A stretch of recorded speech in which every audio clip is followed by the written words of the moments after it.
Staying in the NFC East, but moving to the far better game of the day, Cowboys plus 3.5 or 3 points in Philadelphia. 65% of the bets on the Eagles, 48% of the money on the Cowboys, giving them a 13% sharp differential towards Dallas.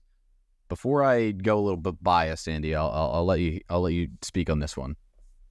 My question for you is, how expensive are tickets for this game? I know you get them once a year, but I just feel like there's a little bit more hype surrounding this one for a 4:30 game than you might typically get.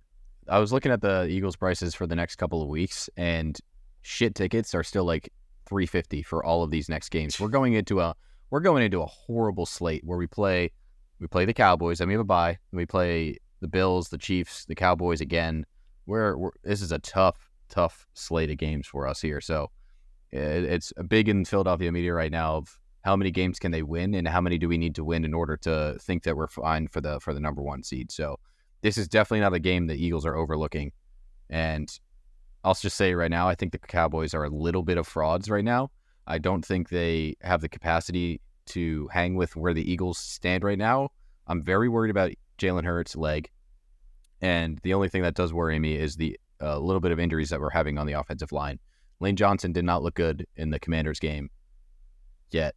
Now he's going to have to go up against Micah Parsons and Dexter Lawrence. So it's a tough spot, I think. But I don't see a world where the Eagles lose this.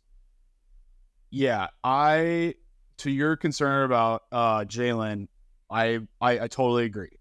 I also feel that the Cowboys are frauds too. And for that, but I do like their defense, and I love y'all's defense as well. That's why I'm surprised that everyone's betting the over. You got 71% of the bets and 73% of the money on the over with 22 or almost 23,000 bets in.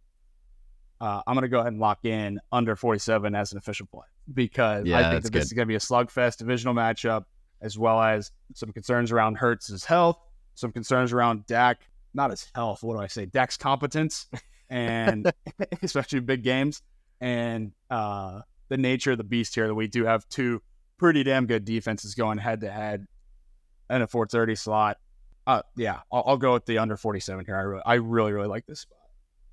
Yeah, there's a lot of, I think you're seeing a good money percentage towards or a sharp differential towards the Cowboys here because there's a lot of evidence and trends backing Dak against NFC East teams, especially the Eagles. It feels like every time the Eagles get Dak, we're just in a bad spot. Last year, it was the Gardner Minshew game where we should have ended up covering and winning, but we didn't in Dallas. So there's a lot of circumstances in these NFC East games where Dak has been able to just come out and beat bad Eagles teams, like after the Super Bowl, the decline of Carson Wentz. So I think there's some fake trends like backing Dak against the Eagles and NFC East here. So I think the Eagles are going to come out to play in Philadelphia. I think in this slew of games, that the Eagles play, they're going to go 1-1 against the Cowboys. I don't think they lose at home. I just don't see it, especially in this spot, about to go into their bye. They know this is a very big game. I don't see Nick Sirianni letting these boys lose. However, it might be a one or 2 point game. So the number scares me. I think this is a game where the Cowboys could come out, especially if we can get 3.5. I'm not saying the Eagles are going to cover. I think they win, but I wish it was, 6.5 and I could take it in a teaser, but it's not that. It's not that at all. It'll be one of the fun ones to watch. So we've got at least 2 or 3 games that are going to be good in this Week 9 slate. Thank you guys for listening. This is our breakdown of Week 9 in the NFL. It's been fun. Eddie and I have been on the opposite side of a lot of these games, but as always, you can check out our articles, as always, on happyhoursports.net for NFL. NBA is ramping up. We've got NHL ramping up as well. College football, as always, and then, of course, the Prelim and Pilsners podcast, or is it Pilsners and Prelims? Pilsners and Prelims podcast. I know. Again, I made the name and I still forget it, but that's how catchy it is. That's how you know it's good.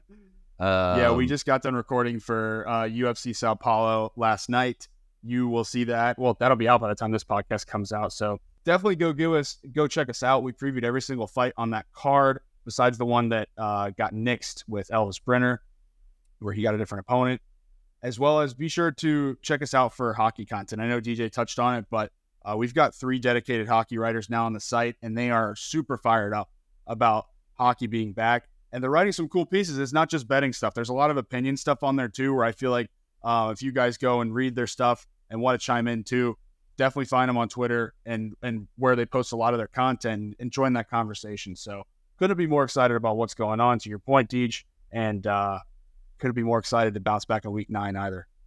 Yeah, it's going to be a good one. I'm excited to get into it. So thank you guys for listening. As always, we are here on Sharpen the Public every Tuesday and Friday, recapping and previewing NFL weeks. Thank you for listening. We will catch you next time. And thank you for checking us out on YouTube. Keep getting us some support. We're getting a few subscribers here and there. So thank you to everyone on YouTube. We appreciate you. And hopefully we can keep on winning for you. So cheers, guys. The boys bet better with beer.